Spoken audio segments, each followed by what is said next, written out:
आदरणीय सभापति महोदय, आपका आभार। अभी हमारे बहुत ही विद्वान सदस्य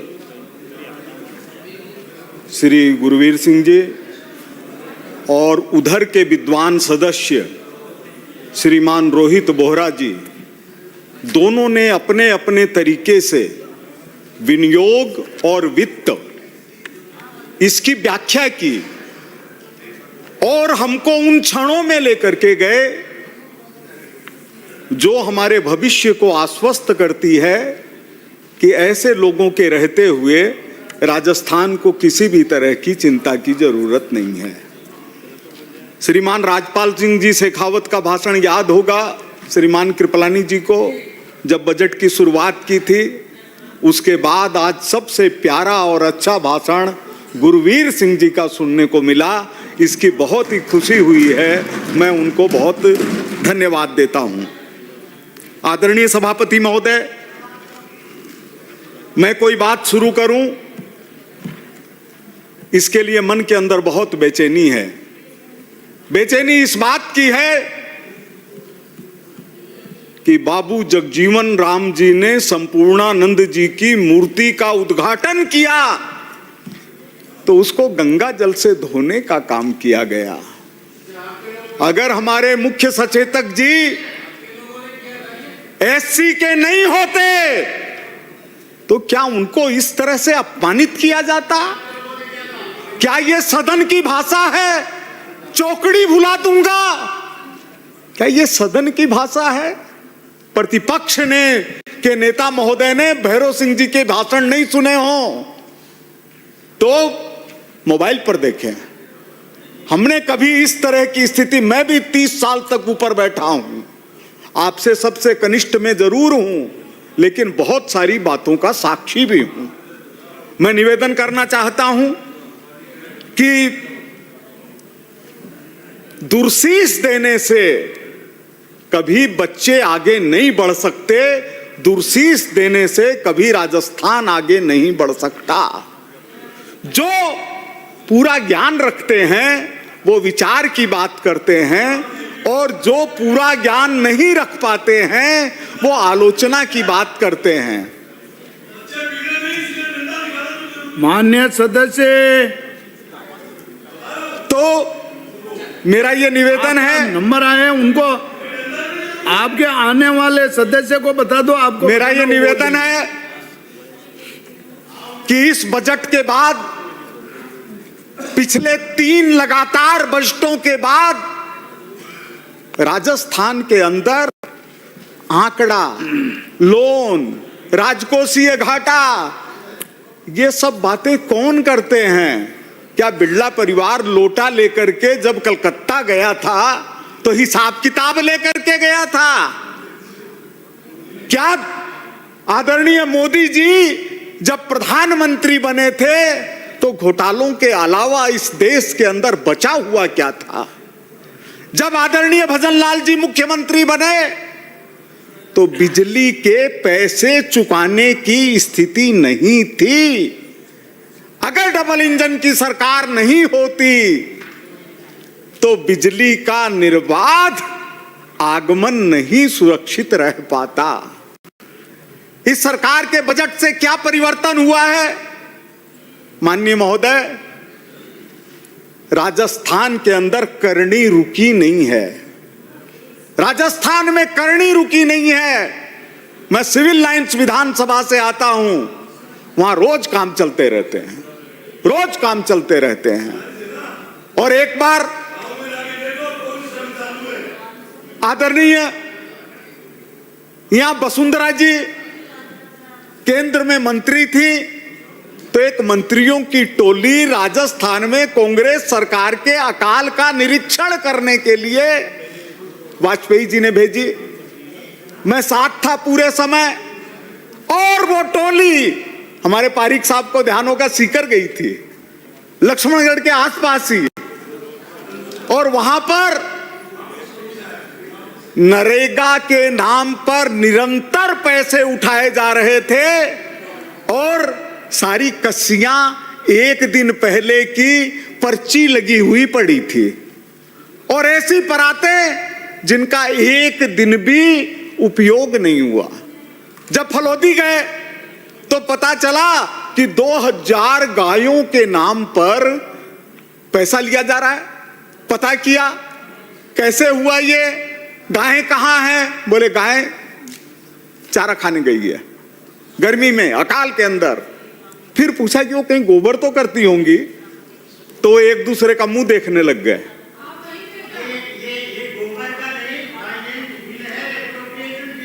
माननीय सदस्य आपका नंबर आ रहा है। भाई साहब आपसे सीखते रहेंगे, माननीय सदस्य आपसे सीखते रहेंगे, आपसे सीखते रहेंगे। सिविल लाइन क्षेत्र के अंदर मैं ये नहीं कहना चाहता था कि एक जो बाद में मंत्री बने बाड़मेर के, उनके घर के सामने मैंने पूछा ये क्या खोदा जा रहा है? बोले 7 साल से तालाब खोदते हैं और मिट्टी भर देते हैं। बोले यही हमारा काम है।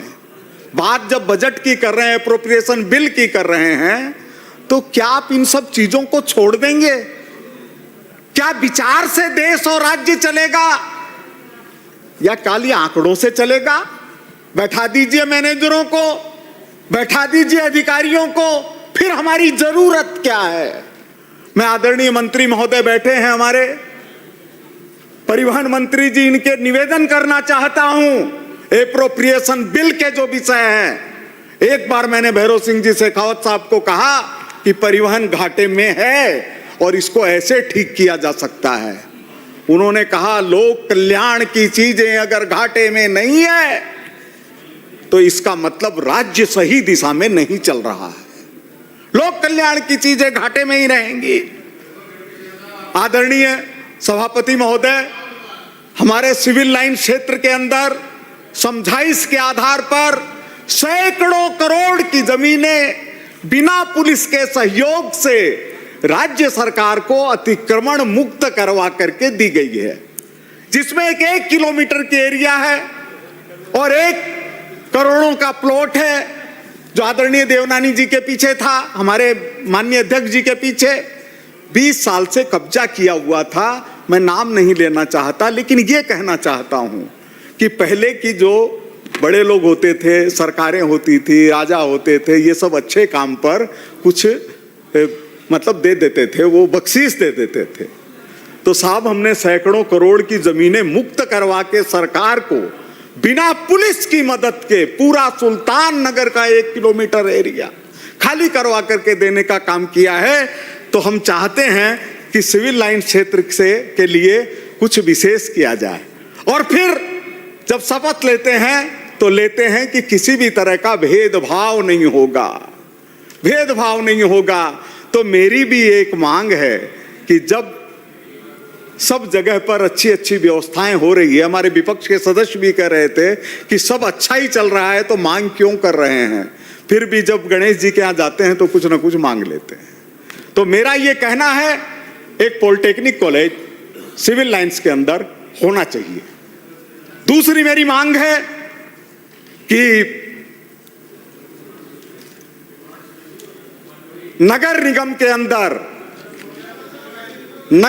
के अंदर कांग्रेस और भाजपा दोनों ने मिलकर सर्वसम्मति से नामकरण किए थे। ज्यादा खर्चे का विषय नहीं है, कांग्रेस बीजेपी ने सर्वसम्मति से, फिर उसमें कहां व्यवधान आ रहा है?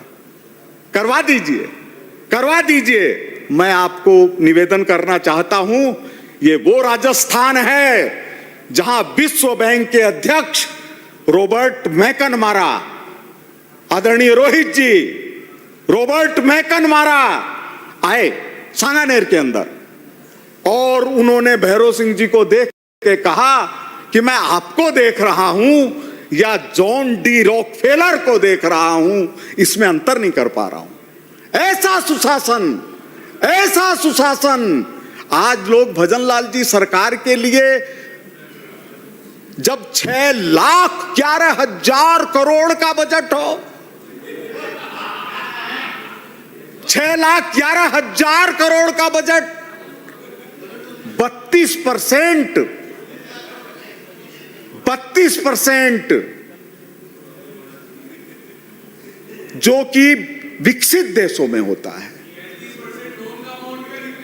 मैं कह रहा हूं ये काम मैनेजरों के हैं, आप तो बैंक चलाते हैं, चलाते रहिए। मेरा ये निवेदन है कि सरकार जिस तरह से काम कर रही है वो कुछ नीतियों के ऊपर कर रही है, और वो नीति क्या है? न भीतो मरणादस्मि केवलम दूषितो यशः। हम मरने से नहीं डरते, यश के दूषित होने से डरते हैं। इसीलिए किसी मंत्री पर कोई आरोप नहीं है, हो तो ले आइएगा, उसका भी मुकाबला करेंगे। लेकिन आदरणीय, अभी हमारे विद्वान सदस्य ने बात करते करते करते कहां मोदी जी तक पहुंच गए। अरे भाई साहब, याद करिए, चेरनोबिल के परमाणु संयंत्र का जहरीला तेल आपकी सरकार ने मंगवा करके भारत के लोगों को पिलाने का काम किया। यही है प्रोपिशिएशन बिल, आदरणीय हमारे भाई साहब। और गेहूं ऐसा मंगाया जिसके अंदर एक खरपतवार थी, जिसका नाम जनता ने दिया कांग्रेस घास। उसके कारण कई लोग मर गए। और अमेरिका में अभियान चलाया जा रहा था, भिखारी देश के लिए दान करो। उस स्थिति से हम लोग आर्थिक महाशक्ति के अंदर चौथे नंबर पर हैं। आपको तकलीफ क्यों हो रही है? ये मेरे पास में कॉल सगदर की, इसके अंदर लिखा है कि एक बार आया कि हमारा गणराज्य बोला जाए कि भारत गणराज्य बोला जाए, तो ये कहा गया कि हमारे बोलने में साम्राज्यवाद है और भारतीय गणराज्य बोलने के अंदर राष्ट्रवाद है। आप लोग सरकार, आप लोग ऐसा कर रहे हैं, आप लोग ऐसा कर रहे हैं, और दूसरी तरफ आप ही कर रहे हैं हम लोगों को राजस्थान कैसा बनाना है। तो क्या आपस में बुराई करके राजस्थान बनाएंगे? आज हरिमोहन जी क्यों चुन करके आते हैं, कई बार क्यों चुन करके आते हैं, और क्यों इमरजेंसी में कई नेता मर गए? क्या कारण है इसके पीछे? फिर भी अगर आप लोकतंत्र को और भारत के अंदर भारतीय जनता पार्टी द्वारा स्थापित लोकतंत्र को महत्व नहीं देना चाहे, ये जो बजट है, ये बजट राजस्थान की तकदीर को बदलने वाला बजट है। और मुझे ये उम्मीद है विद्वान हमारे अच्छे अच्छे विपक्ष के नेताओं के रहते हुए बजट को और मजबूत बनाने का काम करेंगे और बनाएंगे। लेकिन ये चौकड़ी भुलाने के शब्द, और मैं आपत्ति करता हूं जिस से मैं हमारे प्रतिपक्ष के माननीय नेता को झल्लाते हुए देखता हूं, तो मुझे लगता है क्या कोई छाया आ गई है? कोई छाया आ गई है? और छाया नहीं आई है। विराजिए छाया नहीं आई है। माननीय सदस्य आसन को तो साध केंद्र में भेजने की जरूरत है। विराजो आप मुझे ये बताइए, मैं फिर दोहरा रहा हूं, हमारे एससी के मुख्य सचेतक पर हमला करना जातिवाद का प्रतीक है। और आपके पिताजी ने तो हमेशा अच्छी अच्छी बातें बोली थी, अच्छी अच्छी बातें बोली थी। छाया आ रही है। तेजा जी के यहाँ इलाज होगा, तेजा जी के यहाँ इलाज होगा। ये देखिए आ गए यहाँ तक। आदरणीय महोदय, मैं अपनी बात को समाप्त करते हुए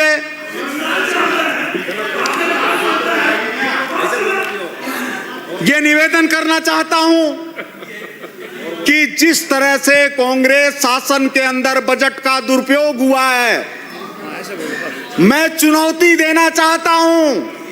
राजस्थान में खोले गए एक भी ट्रॉमा सेंटर अगर सही हालत में हो, उसकी जांच हो चुकी है, महालेखाकार के द्वारा परीक्षण हो चुका है, और उसमें ये आया कि सारा पैसा खा गए, डकार गए। खाओ, पचाओ और डकार मत लो। मैं ये भी कहना चाहता हूं कि जल जीवन मिशन के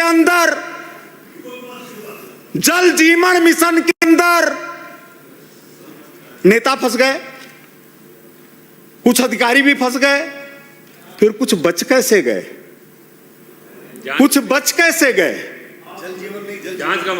जांच का मामला है महोदय। ये सब चीज भी साथ साथ चलती रहनी चाहिए। अगर नहीं चलेगी तो जिनकी शरीर को शांति और आराम जेल और अवसाद केंद्र में मिलने वाला हो, वो कैसे विधानसभा में शांतिपूर्वक बैठ सकते हैं? संभव ही नहीं है महोदय। हमारे लिए सिविल लाइन क्षेत्र में एक एलिवेटेड रोड की मंजूरी हुई थी 400 करोड़ की। सरकार ने खुद ही जानकारी दी है कि पिछले बजट का 10% काम बाकी है और इस बजट का 14% काम अभी होना बाकी है, क्योंकि अभी तो महीना ही बाकी है। तो इसलिए हमारे वो एलिवेटेड रोड का काम होना ही होना चाहिए। और कितनी बार से ये विषय उठ चुका है। हमारे हजारों वकील भाई, समाप्त कीजिए। 30,000 वकील तो बार के अंदर हैं, जयपुर बार में।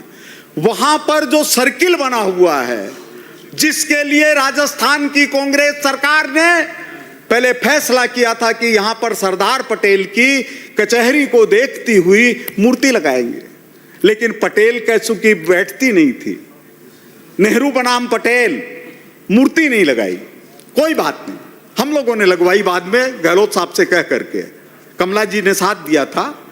तो मेरा यह निवेदन है कि वो जो सर्किल है वहां पर 3 मंजिला अगर पार्किंग बन जाए तो उससे इतनी सुविधा होगी वकीलों के आने जाने में, हमारे सबको बहुत खुशी होगी। मैं अपनी बात को 2 मिनट के अंदर खत्म करते हुए ये खत्म करना चाहता हूं कि आदरणीय महोदय, आपको ध्यान में होगा, हमारे बहुत ही विद्वान और हमारे वरिष्ठ सदस्य पारिक साहब को तो ध्यान ही है, हमने लिफाफा, अंतर्देशी, पोस्ट कार्ड, इनको मुद्रा के अंदर संचालित होते हुए देखा है। पैसा नहीं, नोट नहीं, और फिर कहते हैं ये सरकार खराब है और वो सरकार अच्छी थी। हेनरी किसिंजर, आप लोग कल्पना नहीं कर सकते थे कितनी गालियां हमारी अपनी प्रधानमंत्री जी को दी थी। हमारी अपनी प्रधानमंत्री जी को बचपन में हमारे आंसू आते थे कि अमेरिका का चीन में रहने वाला राजदूत हेनरी किसिंजर हमारी इंदिरा जी के लिए कैसे अपशब्द कहता है। आपको यह दुख क्यों नहीं होता? मोदी जी किसके हैं? क्या चीन ने चुन करके भेजा है? वायनाड से राहुल गांधी जी को जो वोट मिले वो क्या बांग्लादेश के लोगों ने भेजा है? लेकिन जब तक हमारे अपने व्यक्ति के प्रति हमारे में बोध नहीं आएगा, आदरणीय भजन लाल जी किस तरह से सामान्य परिवार से उठ करके मुख्यमंत्री बने हैं, आप इस चीज को ध्यान रखिए।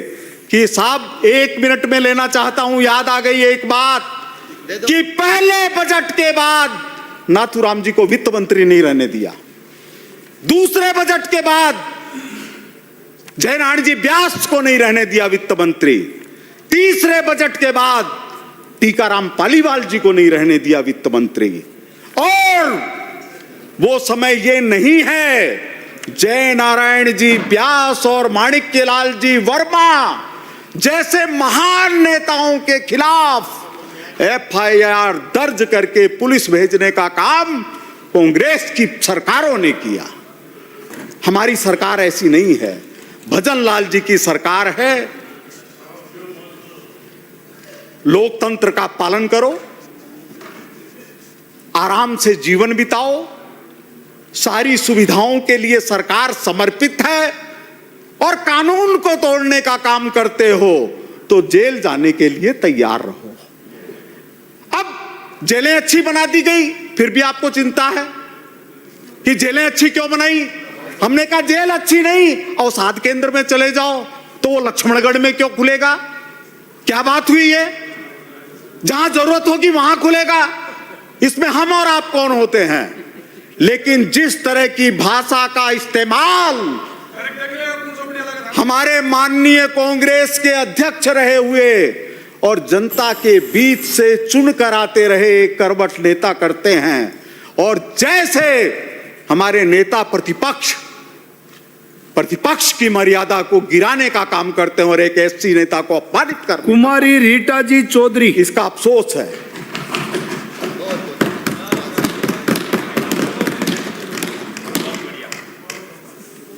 धन्यवाद सभापति महोदय। आपने मुझे राजस्थान वित्त विधेयक 2026 एवं विनियोग विधेयक 2026 पर अपने विचार व्यक्त करने की अनुमति दी। सभापति महोदय,